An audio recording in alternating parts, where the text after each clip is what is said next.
আজ আমি আপনাদেরকে বানিয়ে দেখাবো এই রকম মুচমুচে নারকেলের পকোড়া। তার জন্য আমি প্রথমে নারকেলটাকে কুড়ে নিয়েছি। এবারে ওর সাথে দিয়ে দিচ্ছি 2 চামচ বেসন, 1 চামচ মতো চালের গুঁড়ো, পেঁয়াজ কুচি, চিলি ফ্লেক্স, রসুন কুচি, হলুদ গুঁড়ো, সামান্য লবণ ও পরিমাণ মতো জল দিয়ে আমি এটা ভালোভাবে মেখে নেব।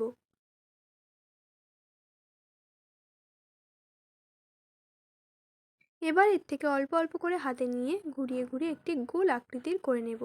এতে যেহেতু নারকেল দেয়া আছে তার জন্য যত পারবেন ছোট সাইজের করবেন।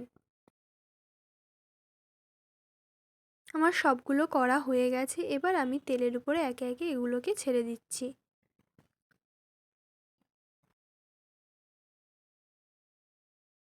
এবার এগুলোকে একদম লাল লাল করে ভেজে নিতে হবে।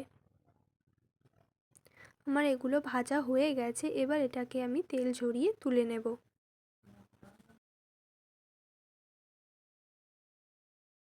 আপনাদের এই মুচমুচে নারকেলের পকোড়া রেসিপিটা কেমন লাগলো অবশ্যই কমেন্টের মাধ্যমে জানাবেন।